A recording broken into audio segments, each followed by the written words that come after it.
So originally today, my intention was to share a talk just about my experience at Vipassana. I'm feeling not quite like diving just into Vipassana, and the reality is I'm not feeling exceptionally long-winded in my speaking. So what I'd rather do is speak for a little while, just sharing about the experience overall of the experiment of non-ownership, and then just open up to questions, just anything you're curious about or any questions that you have. How does that sound to everybody? Brilliant. Is anybody majorly disappointed about not diving too deep into Vipassana? Perfect. Have All you right. all done Vipassana? That's like maybe the limit of my curiosity. Yeah, has anyone here done Vipassana? Oh, okay. You've done a Vipassana? Like 4 of them. 4? Nice. Mm-hmm. Glad to hear that. We can talk about that after. Mhm. So, what I'd like to do is today's day 50, I believe, of the experiment of non-ownership, of owning nothing. And so basically I'm 7 weeks into the experiment. So, good amount of time of owning nothing. There's been definitely some challenges, and there's definitely been some real ease and comfort and joy. And so basically, the first 10 days of the experiment of non-ownership were right here in Griffith Park. And that was, I arrived here having walked from Canada, gave away everything that I owned. And then it was a very, the beginning was 6 days a week. I was hosting gatherings here, and I borrowed about 6 items total. And it was surprisingly very smooth. It was one of the happiest, most balanced weeks of my life. I was just very in the present moment and just feeling really grateful. I remember being quite surprised that I wasn't feeling a lot of anxiety or stress, having just given away everything I own, including my money. Um, so, and then after 10 days, I got a ride. I was whisked away to the desert to do a Vipassana meditation. And the idea was that, welcome! The idea was that, come join us. I would be there for 5 weeks.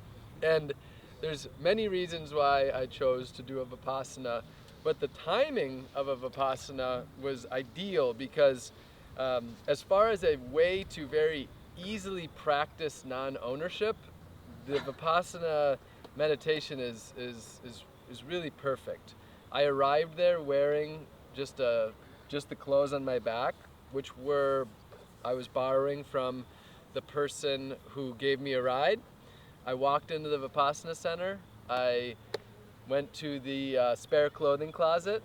I put on clothes from the spare clothing closet, gave her clothes back, and I was now here where I would be for the next 5 weeks with nothing from the outside world. Nothing to remind me of the outside world except, of course, our minds. Wherever we go, there we are. And I was very there. You bring all your memories, all yourself, all your stuff, all of it. But at least, you've maybe heard the saying, I, me, mine, or no I, no me, no mine. Well, I had no mine. I had no possessions whatsoever. So the idea was working on dissolving the I and the me. I had done the work to dissolve the mine. And so it was a really just ideal location to be able to practice that. Your lodging is taken care of, your food is taken care of, you're meditating. The idea is about 10 hours a day. You're in silence, you're not doing anything except meditating, being, eating, sleeping. So one of the most utter simplest of being that you possibly can, and it's so facilitated by the Vipassana Center. It's designed that way so that we can go deep inside of ourselves. So that was a success. Just arriving there in itself was a success, and being there with nothing from the outside world was a success in dissolving some of the self, some of the ego, some of the attachments. Just being there was a big release, a big, you know, release of the tension and the stress and and all of that. And so there I was. I took some notes. So at Vipassana, being there for 5 weeks, there would be, welcome, glad you're here. Yeah, good to be here. There would be no contact with the outside world. So no phone. When you arrive at Vipassana, if you have a phone with you, you turn it in and they'll give it back to you at the end of the 10 days. So no phone, no computer, no emails, no calls, no texts, no social media. The idea was that I could just check out from the world for a while.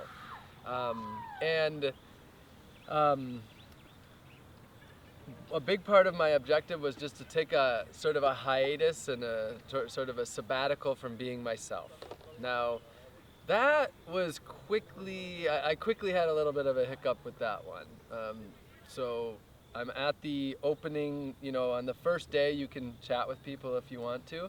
I always try not to talk because I don't want to know who anybody is. I'm there to not exist. I'm there to have no stories. I'm there to exist as an island inside of myself.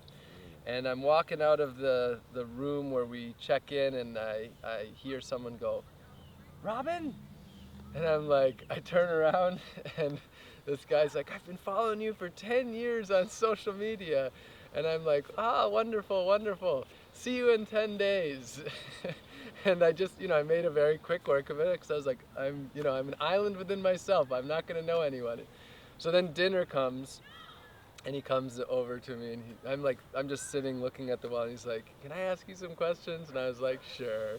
I mean, he's been following me for 10 years. I'm not going to say no. And I have a strong enough mind that I can, meet him and spend some time and then go into my silence. So I do.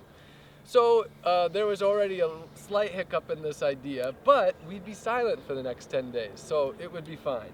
I'll get back to that. But why have no contact with the outside world? Hello, helicopter. Give you the canned response. It's kind of enjoyable to watch the helicopters through sometimes.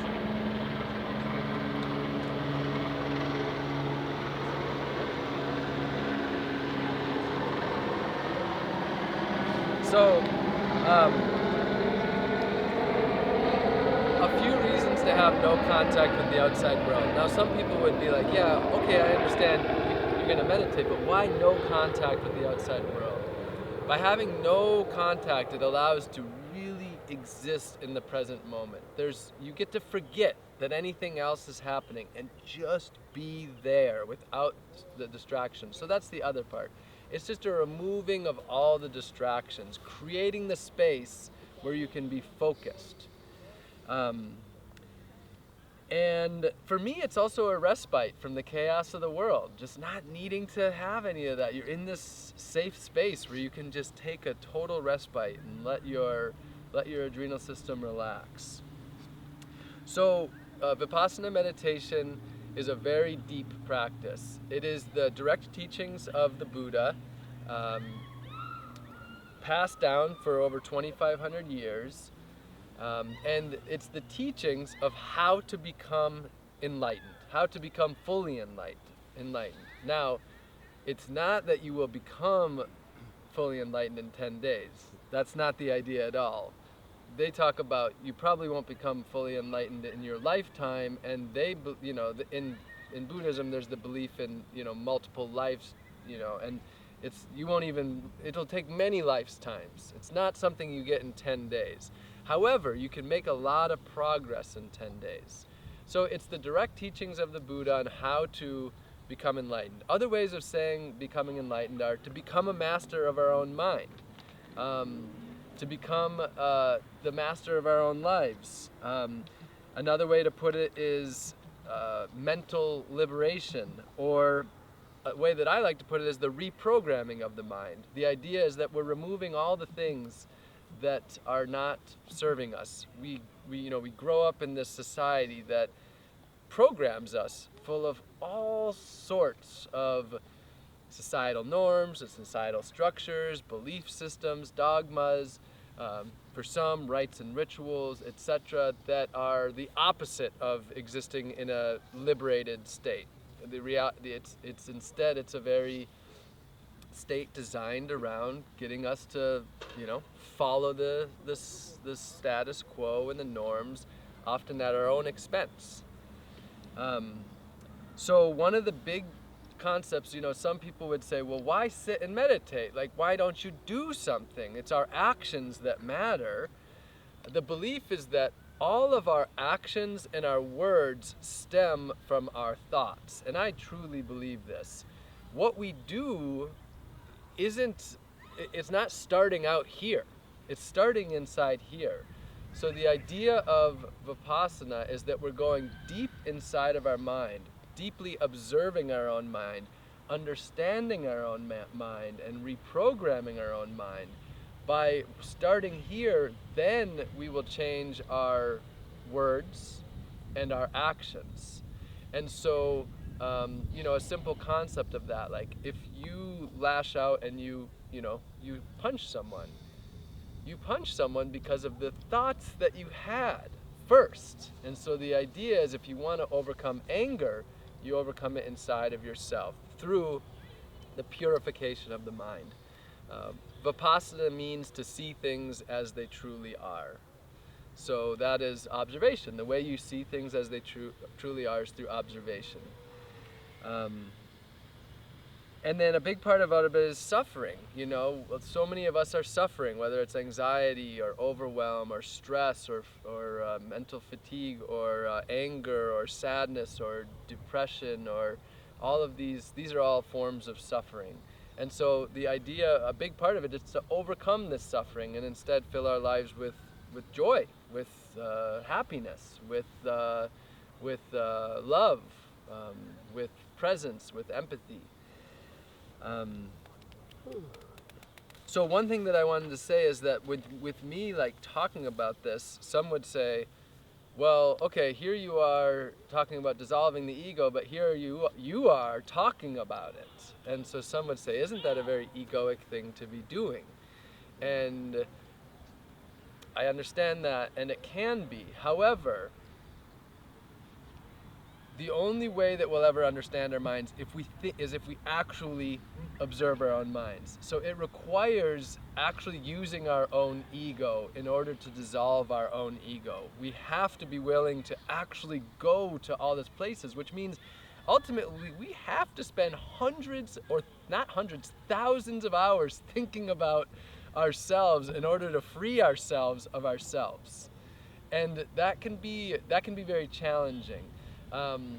But I embrace that because I believe in these teachings. And so for me, the reason that I'm so happy and willing to deeply observe my own mind and talk about it with others is because it's an invitation to go inside of your own mind. So we are today going inside of my mind, but the intention is for others, for you to go inside of your own mind through this stimulation of thought and through learning about this practice. So for me in my life, I go to Vipassana. This is my third year of doing Vipassana, and I go there with intentions. Now, if you went there with no intentions, you would be far more enlightened than I am. But then you wouldn't need to be going to Vipassana if you already had no intent. If you were able to go there with no need, like with no needs, then you'd already be enlightened probably. But the idea, the best thing you can do when going to Vipassana is not have expectations and not have a particular agenda. Just go there and practice the practice. But for me, a big thing that when I started Vipassana, it was to create balance in my life, to create healthy, wholesome relationships. So for me, some of the big ones that I've been working on are food, just eating food that nurtures me and nourishes me and not eating more than I need. Sleep and rest, getting enough sleep and rest. I would not get enough sleep and rest. Why? Because, I had so much going on. I had so much that I wanted, and sleep and rest would be put on the back burner to it. Productivity and overcommitment, like I have a mission, but so often my mission is less effective because I am not, taking care of myself and having that right balance. Online communication, just overusage of social media, constant checking way more than needed. And then relationships, communication. I've had a lot of struggles in my life with communication, with friends, with colleagues, with family, with romantic partners, with any human being, basically. And then this is something that's not really too existing now, since I'm taking a long break from sexual involvement, but sex has been a big part of wanting to have a balance and a deeply nurturing relationship. But certainly sexual thoughts, that's still an area that I'm working on a lot. And then also just the baseline anxiety, frustration, irritation, agitation that I have felt for much of my life. So going to Vipassana, part of the intention is to work on these aspects. So what I learned at Vipassana, in my first Vipassana, is all of these areas which I have an imbalance. What's happening is I have cravings. So I'm wanting something. When I'm constantly checking the internet, it's a craving. When I am eating more and more than I need, and then I have a stomach ache, it's because of a craving. When I'm trying to be super productive, it's a craving. And so many of us would think that the craving is for that particular thing, but the practice that teaches that it's actually an addiction to craving. It's not the physical aspect or the particular thing. It's an overall addiction to just craving something. And so you realize that all of these many issues, problems, sufferings that we have, at the bottom is just this general addiction to cravings or aversion. And if you work on that at the root level, that's the purification, the concept of purifying the mind at the root level. These things can dissolve without having to work, without having to go to a camp that teaches me how to eat. Instead, you just overcome the general cravings, and those things can start to dissolve. For example, sex, the reason that I said that's not an issue, because after my first Vipassana, it's been 2.5 years, and I haven't had sex, I haven't wanted to have sex, and it's just like that's a craving that just largely dissolved through the practice. And there's other work that I've been doing to become whole and complete, but that's the reason that I continue going back, is because it's been very effective at helping me to do that. And so if you're not existing in a place of cravings and aversions, then when you purify the mind, sort of the belief I would say is that what naturally arises is inner peace. Inner peace isn't something that you necessarily have to create. It's by removing all of the barriers that we have created that it'll arise inside of yourself. So Rumi, for example, the poet, he said that the objective isn't to go out and find love. It's to remove all the barriers that you have made, and then the love will just exist. It's already inside of us. We just have to remove all the barriers that we've made. So this is very in alignment with that. So, when purifying the mind, that's gonna, for me, my objective is to exist in a contentedness, in joy and happiness, to be in the present moment, to be whole and complete, to do things mindfully. So one of the practices that I do when I get into this is, now this is actually from Thich Nhat Hanh, but to chew each bite of food 30 times, which you're not supposed to practice any other practices while you're at Vipassana. But I think that one's okay, just to chew each bite 30 times. Because Vipassana is the direct teaching of the Buddha, the idea is to keep the pure teachings intact and just do that. Just do this one thing, not mix it up with a whole bunch of other things. But yeah, and then also, just being mindful with everything that I do, knowing that I'm doing it. That's what mindfulness is, that you know that you're doing what you're doing. You observe it, you see it. And then other things would be existing in a state of gratitude, universal love, which when you dissolve the hatred and the judgment and the enemy images and the belief of right and wrong and good and bad, then as you dissolve those things away, a state of universal love is more of a natural state of being. Being of service is definitely a big part of it, just the natural arising of a desire to contribute to the well-being of others. If you dissolve your ego, the idea is that you desire to contribute to others rather than just meet your own desires. And then two other aspects are dissolving the separateness, so the belief that we are individual entities and realizing that we're actually all interconnectedness. So realizing that interconnectedness is another part of it. So there's many different aspects, and they're all pretty interconnected. But at this point you might say, well, but how? What is the actual practice of Vipassana? And it's very, very simple. One of, I would say, the biggest challenges for people is they expect it to be so much more, but it's really, really simple. So the practice is, actually, I'm gonna read from the pamphlet that they give, because I really like the idea of just sharing some of their words directly. So this is an introduction to the technique.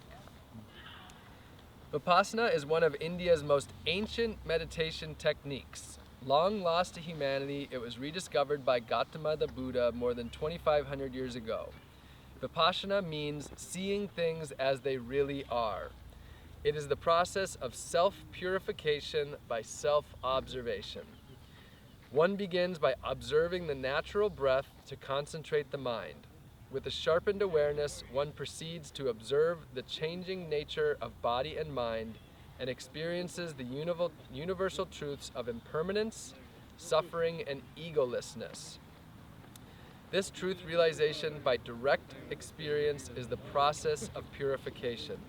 The entire path is a universal remedy for universal problems and has nothing to do with any organized religion or sectarianism. For this reason, it can be practiced freely by everyone at any time, in any place, without conflict due to race, community, or religion, and it will prove equally beneficial to one and all.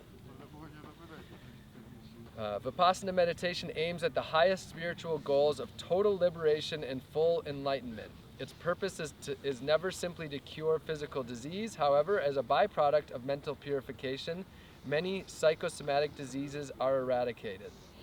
In fact, Vipassana eliminates the three causes of all unhappiness: craving, aversion, and ignorance.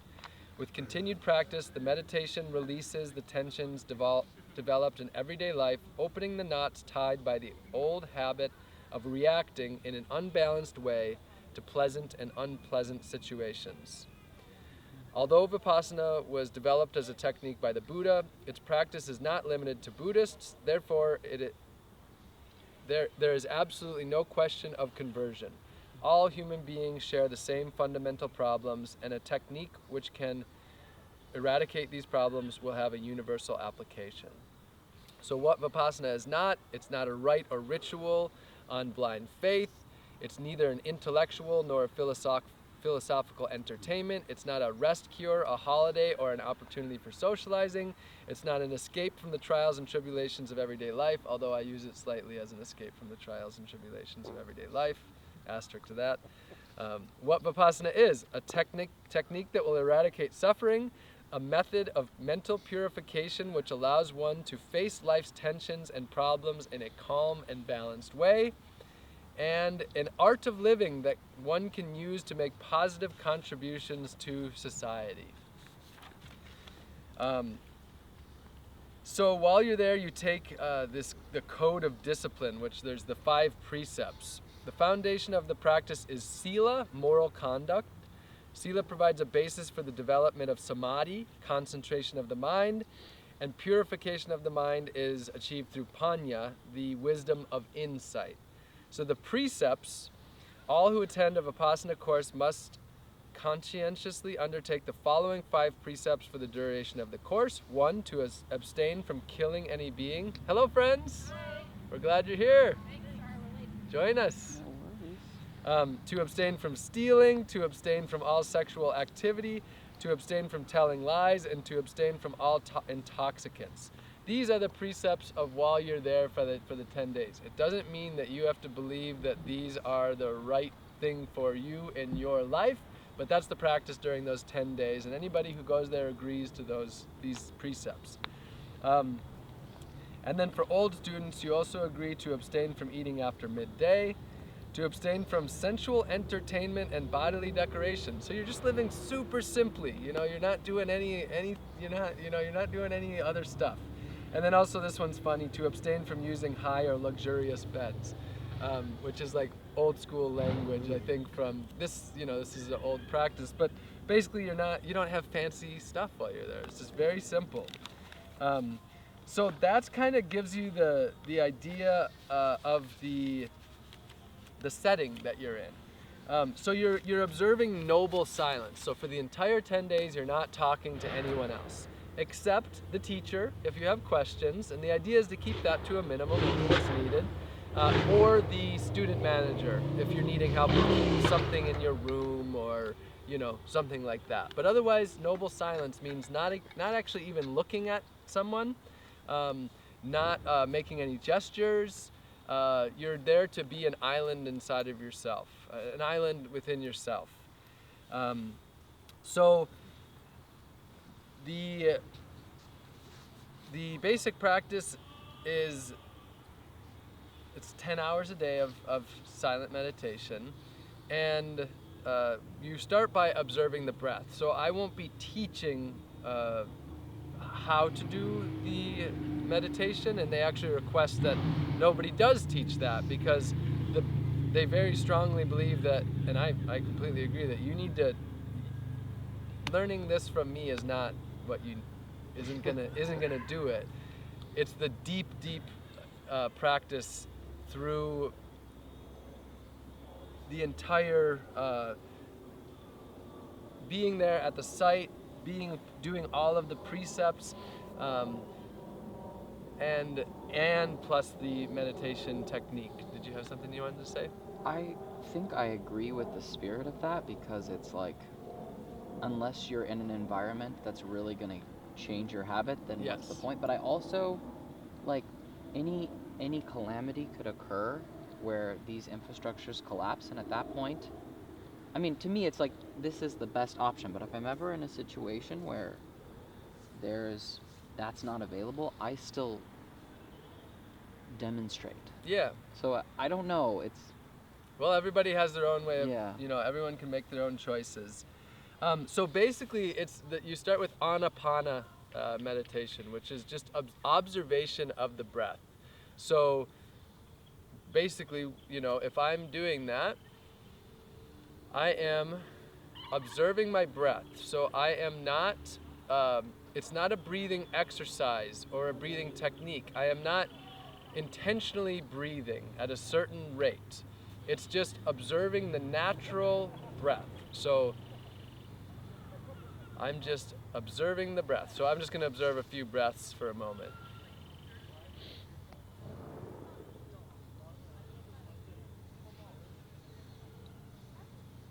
Mind wanders, I simply bring it back to the breath.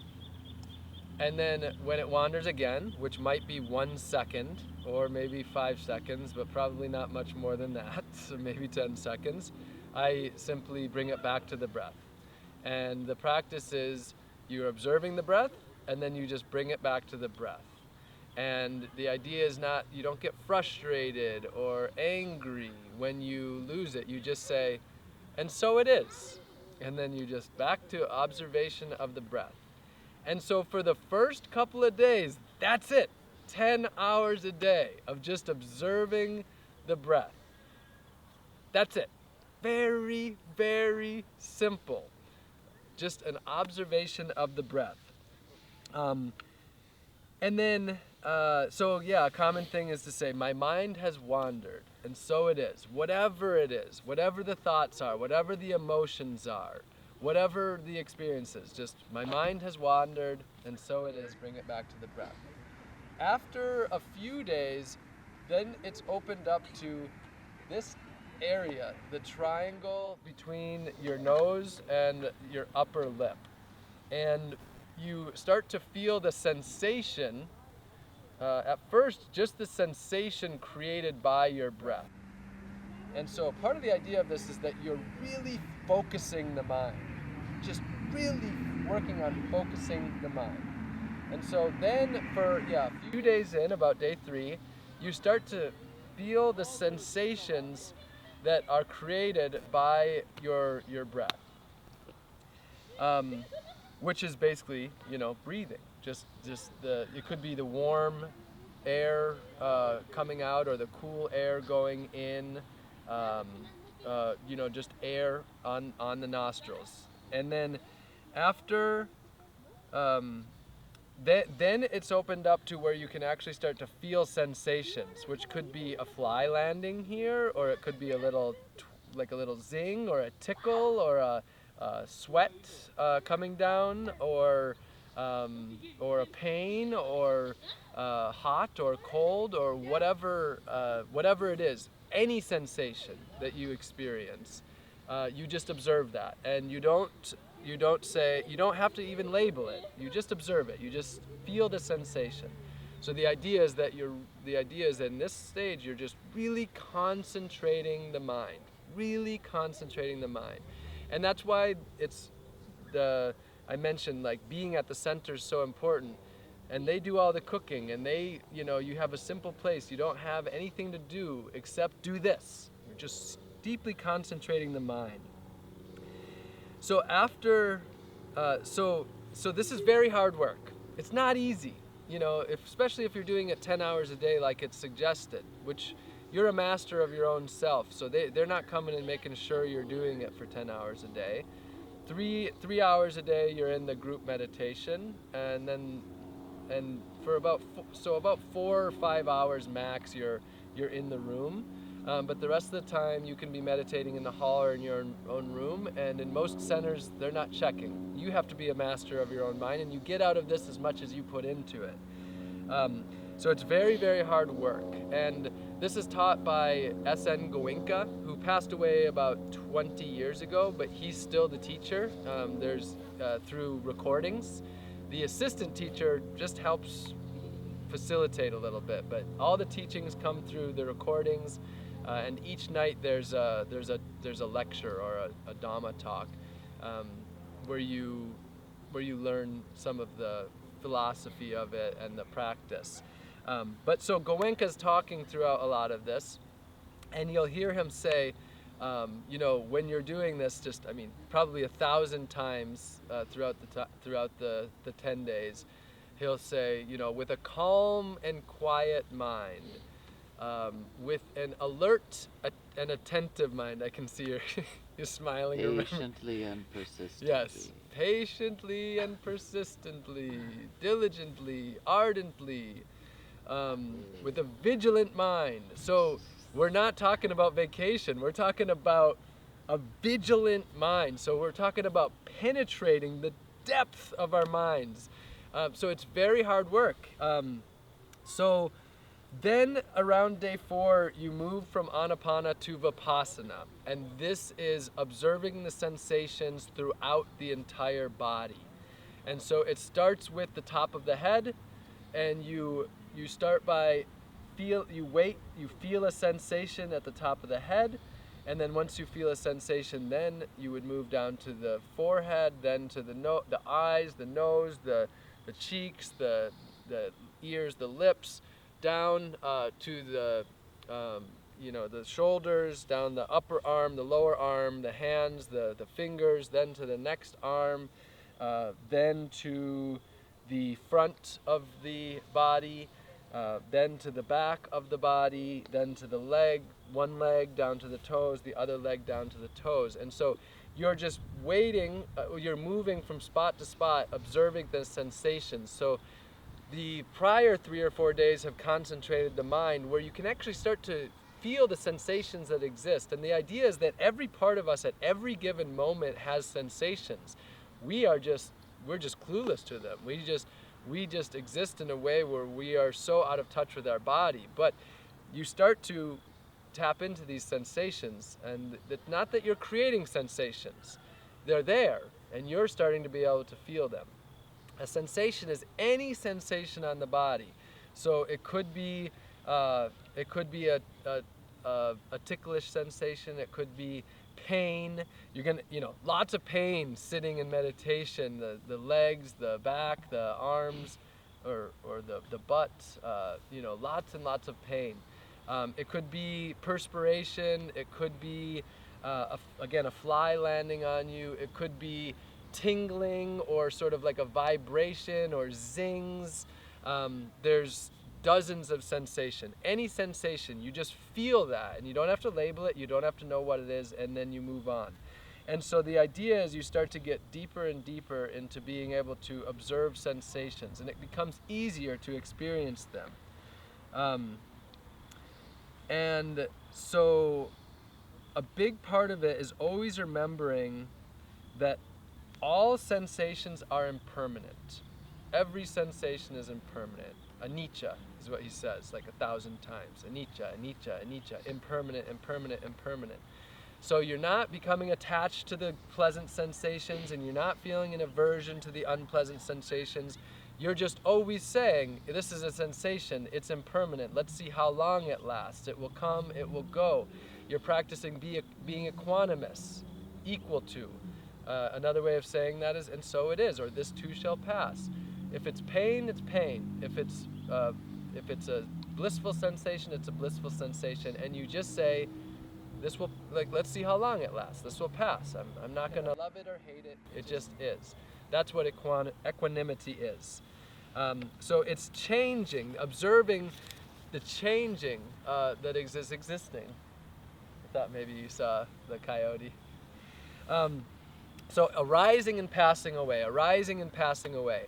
And so what at the beginning feels like unbearable pain, generally what happens is it starts to arise and pass away. You feel the pain, and then it's like, the pain is no longer there, because you're not creating the mental suffering around it. So and so a big part of this is, they call them some sankharas. I almost liken it to traumas.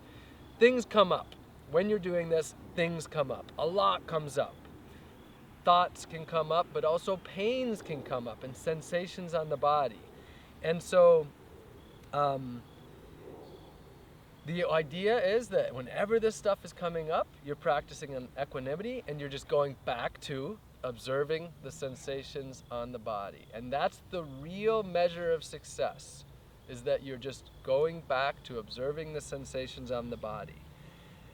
So another way of putting the sankharas is mental conditioning. I mentioned that at the beginning. We're working to overcome these mental conditionings. So if you can, in the moment, overcome pain in this moment and just say, and so it is. The idea is when you go back out into the real world and you have these strong feelings, you don't react to them. The whole thing is it's about not reacting, just observing it. So for me, on day 5, an example of the distraction of the minds and how, so it brings things up. And one of the things that it brought up for me a lot was a lot of childhood and a lot of thinking about sex, actually, and just a lot of sexual thoughts, which is considered to be one of the deepest seated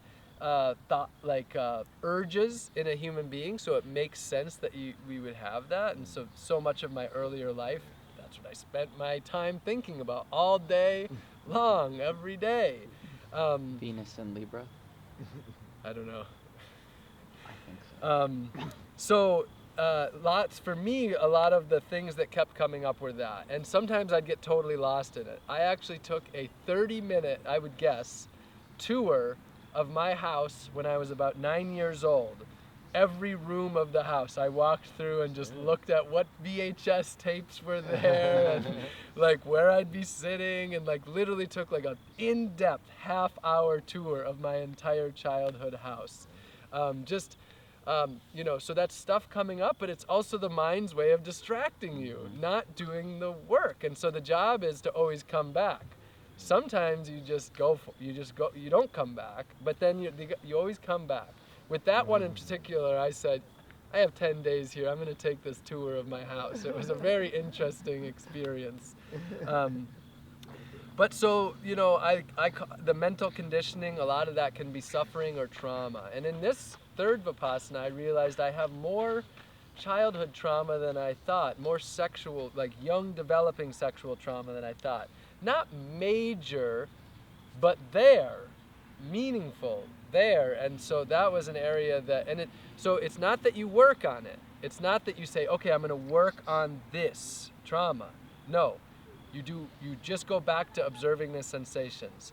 And if you observe the sensations without reacting, the idea is that it will release. And so the idea is the more that you do that, the more you can release, and the more you can come out of there just lighter. You release the weight, you release the burdens, you release the trauma, the suffering, the sankharas, and you come out lighter. And that's something that I definitely experience a lot of. Day 5, you start what's called the strong sits of determination, which is where for the entire hour you don't open your eyes, which you never really do, but you make a strong determination that for the entire hour you don't open your eyes, you don't open your hands, whatever position you start with, and you don't open your legs. So whatever position that you start with, you keep that for an entire hour. That's the strong sit of determination. It's not about any particular position. You take whatever position you want. The idea is to be comfortable. It's not about anything like this or lotus or half lotus. You can be in a chair, you can have your legs out. The key is to be comfortable, not suffer. It's not about creating mental pain and suffering. That's going to happen. You don't need to create more of that. So yes, it's a big, so it's about determination, the strong sets of determination, self-control, dedication. And so a lot of what he often says is continuity of practice is the secret of success. So that's what you're doing, just continuously practicing. And equanimity is purity, is a big part of it, is that if you can be equanimous, that's the purification of the mind. That's the overcoming of the suffering.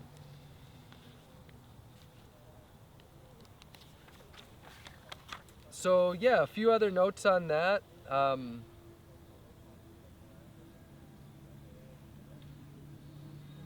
So in the practice, it's the observing without reacting, and then in the outside world, once we come to the outside world, then it's whatever comes outside of us, the things that people say, the things that we see, the feelings that we have, what happens to us. Then that's our opportunity to practice equanimity at every given moment by moment, remembering that everything is impermanent and being able to say, this too shall pass. Observe it and say, let's see how long this lasts. I'm feeling depressed. Let's see how long this lasts. I'm feeling blissful.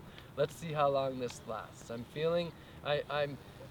seeing how irritated I am at this person. Let's see how long this lasts.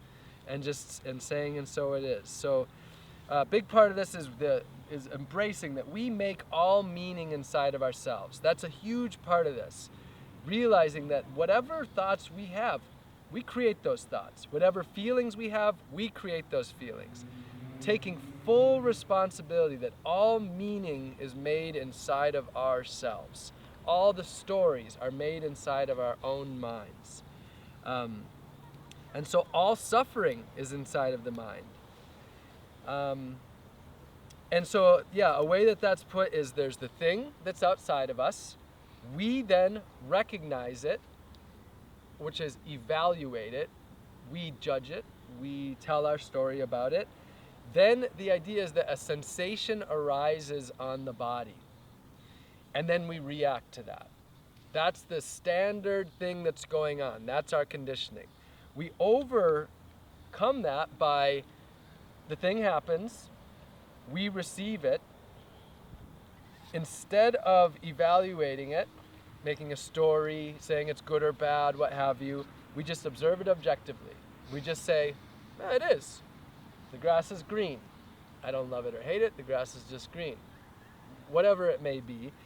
Then there's no sensation that's generated if we just observe it objectively. No emotion, no sensation, and then we have no reaction.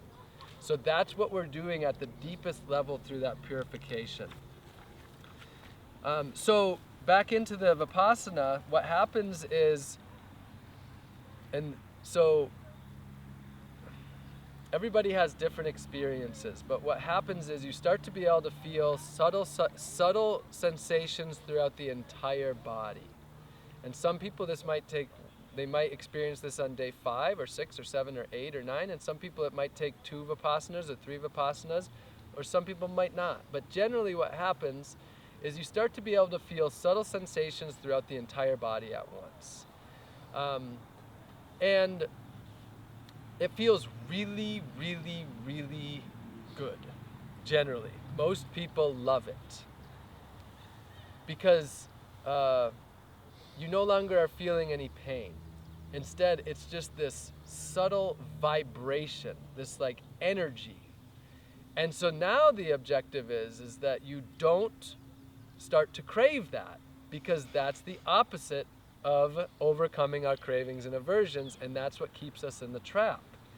So you experience it. So I liken it to, it's almost like you can feel your entire body at once, your entire existence at once. And what happens is, I liken it to, many of you are probably familiar with, psychedelics. They create an out-of-body experience. It's kind of like you don't exist. Well, with this, it's kind of like you have created you have been so intentional with an in-the-body experience. Remember, all you've done is observe your sensations and nothing outside of you. It's such a strong in-the-body experience that it almost creates, you feel your whole body at once, that it's almost like your whole body starts to dissolve. I'll just speak for my own self instead of saying you. For me, it's like my whole body, I feel it at once, and then it's gone. It's almost like you tap into the energy that is everything, is one way to put it. Everybody would have different ways of putting this, but I'm sitting there and I feel my entire body existing at once, but then the boundary of what's out there and what is this ceases to exist. And what happens for me, it's almost like I start to feel that I am the universe. It's almost like I cease to exist and I just see this emptiness. At the same time as a fullness, it's an emptiness. And it's a very, very healing experience. It's a very profound experience. And again, at that time, what happens is the objective, the instructions are, you experience it and you say, and so it is. You don't love it, which is hard, because this is what so much of us are pursuing in life, this bliss, this out-of-bodiness, this, it's like, it's such an ambition.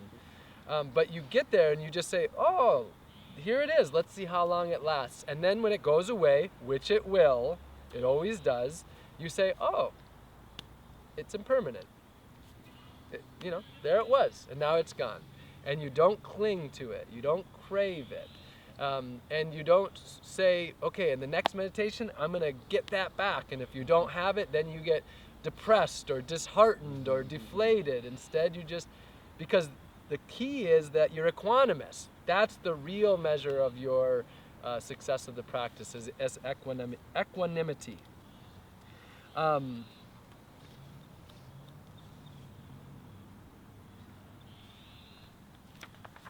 So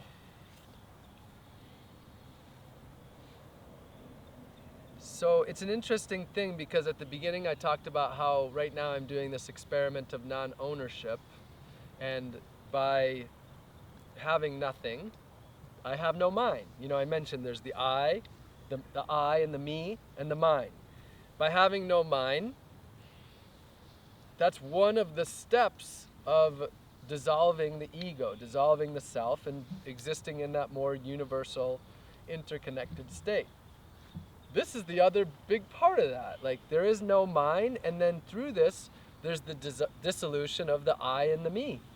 And it is, for me, it's deeply profound, deeply healing, and it's deeply effective at overcoming all of these outside cravings that I have. So it's been, for me to do this Vipassana was a very ideal time in pairing with this experiment of non-ownership. Another thing that I want to say, if you look into astrophysics, basically they say that there is no physical matter. That, like, a table is actually more empty space than it is solid space. And that a wall really isn't a wall unless we believe that it's a wall. That it's actually just empty space. Yet, we can't kick the wall and not expect to be in pain. But the science says that it is just empty, that it's all more empty than it is actual physical. And I would say that what I experience in Vipassana, in dissolving the physical and mental structure, is basically the experiential practice of what astrophysics tells us, that we don't exist in the way that we actually think we do. We are impermanent, changing phenomenon.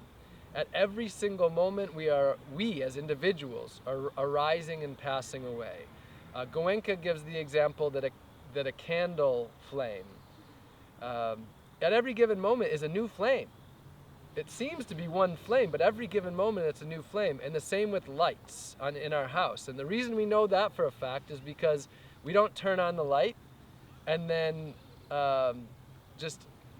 never have to pay a bill. At the end of each month, we have a bill for the amount of time we had the light on, because they're sending us electricity. Every given moment, electricity is creating this new light and this new light and this new light.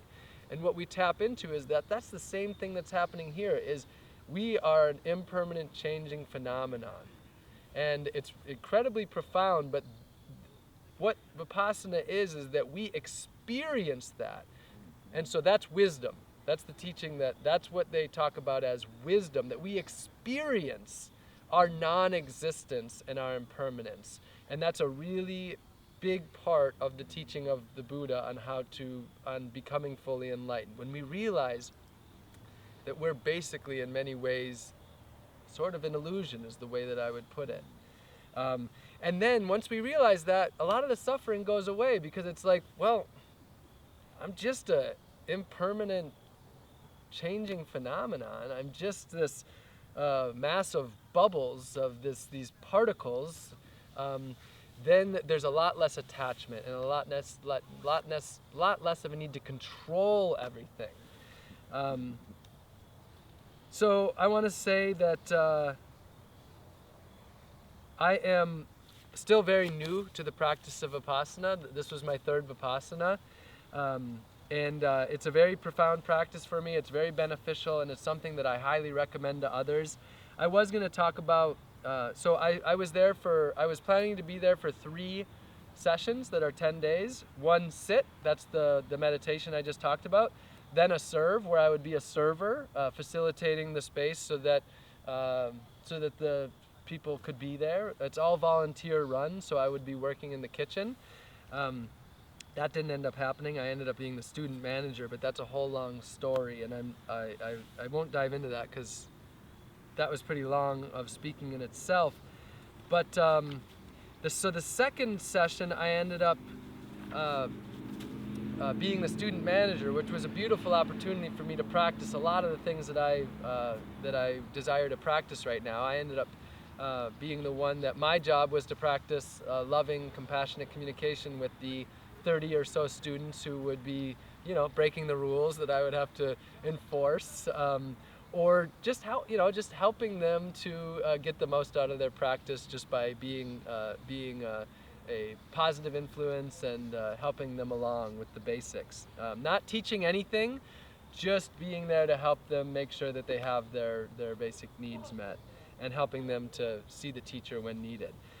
That's a whole story in itself, but I won't go into that. But in closing, as far as the Vipassana, I would say I don't agree with everything that the Dhamma organization, believes, and I leave those things aside because I have a deep level of respect for the organization and a deep level of respect for the practice, and I benefit so much from this practice, and so it's a practice that I highly recommend.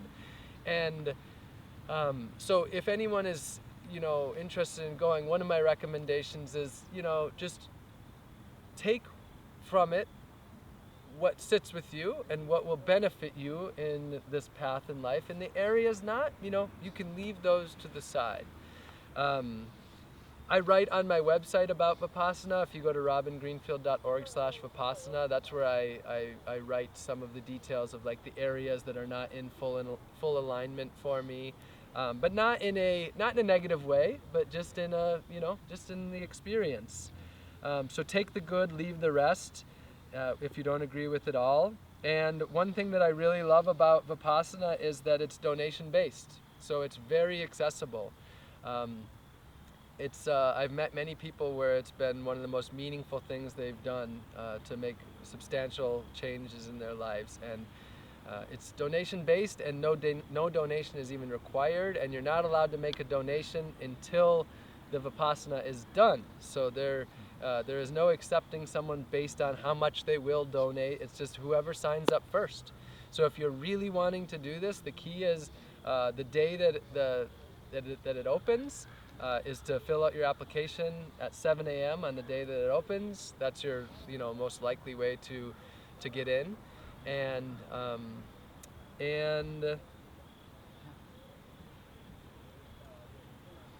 if you don't Yeah. get in, a perfect chance to not be craving start the practice. So it is. yes. So on that note, I would love to take an opportunity to answer a few questions if anybody has any questions. We could start with Vipassana first, and then if there's any other questions that stem, I would be happy to answer those. And maybe we'll take about 10 minutes of questions or so before we just spend some time together and enjoy our each other's company. How's that? Nice. And you're gonna keep recording for the questions, right? Yeah, I just Okay. didn't have. Yeah. Good. I might need to change the battery on the second. Sounds good. Okay, I'll just do that. It's recording now. Great. So any questions come to mind for anyone? Yeah. I've done a fair amount of breath watching, not for that long of time, and the hardest thing for me is letting go of control. I find if I'm with the breath, then I'm controlling the breath, as opposed to being back and just watching. Yep. Any So tips? my job as the student manager was anybody who asked a question like that my job was to say, talk to the teacher about that. I mean, I've been implicitly told not to teach how to do this, and I respect that because I don't really, I don't really know. I mean, I know how to do it myself, but I'm not. Yeah. So as far as the technique or anything like that I leave to going to a Vipassana and diving into the practice. And one other thing that I did want to mention real quick, I forgot, I was giving a little overview of the 7 weeks of non-ownership. I only ended up spending 2 of the 10 days there. I decided to leave and not do my third session, which would have been a serve. The reason why is that integrity is the most important thing for me right now. And there were certain elements that I wasn't able to be in full integrity while serving there. One being, they require you to wear shoes, and I wasn't willing to wear shoes. I wasn't willing to follow some of the rules. And I said, I have such a level of respect for this organization that if I'm here, I want to be doing it just as they want, and I also want to be existing in full integrity. So I decided not to stay for one more serve, and instead of doing that, I ended up walking from Los Angeles to the Mexico border, which was the completion of the walk from Canada to Mexico, which I wasn't planning on completing the walk, but the length of a Vipassana happens to be about the same length of walking from Mexico or Los Angeles to Mexico. It takes about 10 to 14-ish days. So that's what I ended up doing for those 14 days and practicing on the road. Yeah? So when I first learned about your journey, I was kind of questioning why is he stopping in LA? And I mean, and it's cool that you ended up going down there, but initially why wasn't it border to border? I stopped in LA initially. The reason why is because I wanted to do this very public experiment that is like a very community-oriented experiment, and I really like the idea of doing this here in Los Angeles for multiple reasons. One being, Los Angeles is such an ideal location for this in the sense of the juxtaposition of the radical individualism and then this being very community and interconnectedness based. Also because my job is to be a messenger for these concepts, and so there's media here, so it's a great location for being able to do interviews with the media. And so that really was the reason that I wanted to be in LA. Like San Diego could have been an option, but LA was just the ideal location in that regard. Yeah. Yeah. So I knew nothing about you before I came here, and I'm grateful for that. Yeah. I have 2 questions. You want to first stick on the asana. So I meditate quite a bit, but as you can see, I'm quite fidgety as well because I'm blessed with a wonderful autoimmune disease that causes bone pain. So, so I do move around a lot. Is that something that would work at this location if I were to go for 10 days? And I mean, you mentioned the sitting still for an hour, and I could get there, but not in totality. Yeah. So the question is, like, if with fidgeting and moving a lot, would you be able to do the Vipassana? Would it work? And the answer is yes. There's people that go there that are probably far more fidgety than you, and some make it all the way, and some end up leaving. It all depends on your dedication, but it's a slow progression. So the sit of strong determination is not until day 5. So you've had 4 days, and you can fidget all you want in those. And in those first 4 days, you move as you need to, and even during the sit of strong determination, if you move, you move. There's nobody forcing you not to move, but you don't leave the hall. So you can move if you need to, but you make a strong determination that you're not going to get up and you're not going to leave the hall. But if you move your hands, that's on you. That's you're not going to get as much out of the practice if you don't go as deep, but it's totally fine. Okay, So yes. More so on the distraction for others, and I mean, I myself have taught myself how to be able to sit in the same location for 8 hours straight. Yeah. But I mean, I do have to move. Just practically speaking, Yep. I have to move. So that's why I was asking Yeah. that, and it sounds like it could work. Definitely. My other question was not on the practice, but more on the non-ownership. Like, what motivated you, and did you give up like corporate? Like, did you go full on, like from a previous life of excess to of wealth to this, or Yeah. I'm just curious. So, what motivated me to do this experiment of non-ownership is that it's been 14 years now of simplifying and downsizing my life, and so it was somewhat of a natural progression to get to this point. At one point, a handful of years ago, I only owned 44 items. So, the distance between 44 items and 0 is not a giant. Actually, it's still a pretty decent step, but it's nowhere near as big. So I've been living simply and sustainably at the core of my being and working on that for almost 15 years now. And I take things to the extreme to really dive deep, to really deepen my practice and really get where I'm trying to go. And I truly believe that this experiment of non-ownership will really help me with what I want, which is to live a life of service, to live a life in the present moment, to live a life that's based on community rather than independence, interdependence rather than independence, and interconnectedness and rather than separation. And so it's a personal experiment that is helping me become who I want to be, and that's a part of my life plan too.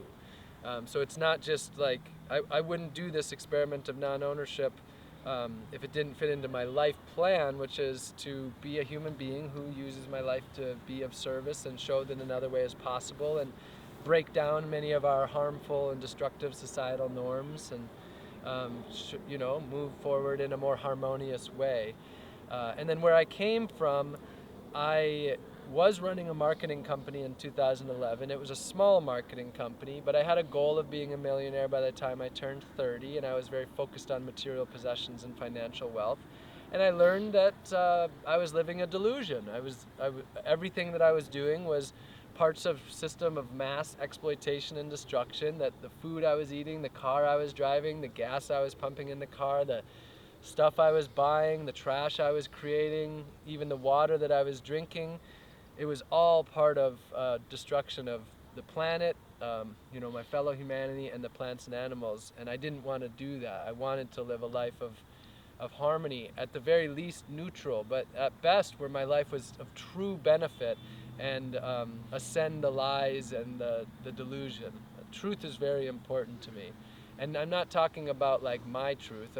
I'm talking about very basic truths, not like one particular religion or anything, but just one of my basic truths is like, well, as far as we know, this is the only Earth that we have, so maybe let's not destroy it, And I say as far as we know. I'm not saying it is the only Earth. There might be other Earths out there, but as far as we know, this is the one that we have. So, why not destroy it?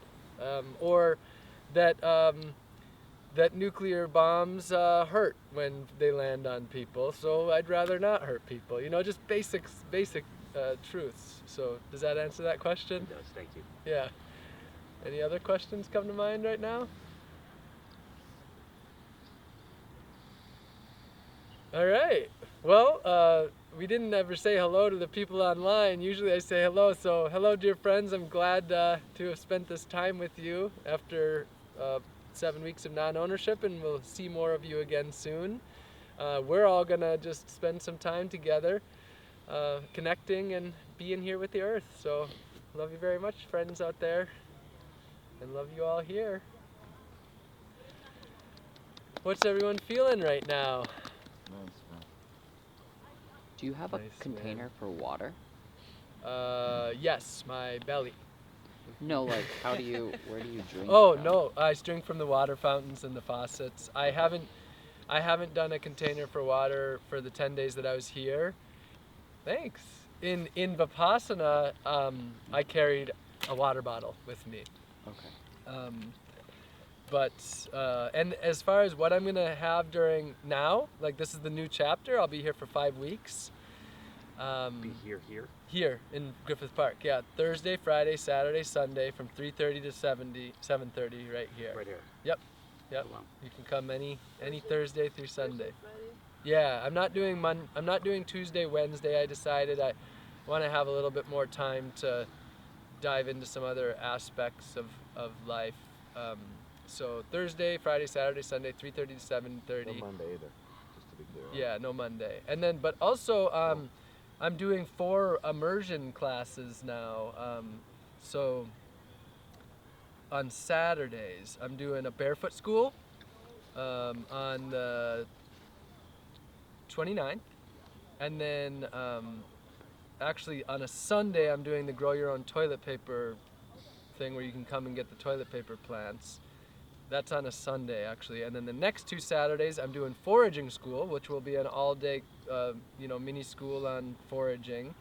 And then the next last done, which is April 19th, is simple and sustainable living school. So for those that are interested in, deepening some of their skills in these realms, those will be 12 o'clock to 7:30 Here? for those Saturdays. Yeah, right here. And Saturday night, every night is a foraging walk. So the foraging walk the school will include the foraging walk. So 12 to 4:30. Then there's an hour break, and then foraging walk is after that. And that's all on the website as well. Yeah, Okay. robingreenfield.org/non-ownership. I was like, I'm not gonna remember Yeah. that, but I want to learn how to forge shit. Yeah. So, Yep, every Saturday at 5:30, right here Saturday. for foraging walks, and then Saturday the 12th is the full day foraging, but yes, it's all on the website. Yeah. All right, I want to take a break of talking, and I'll still talk, but let's just hang out as a community now and snack and share hugs and all of that.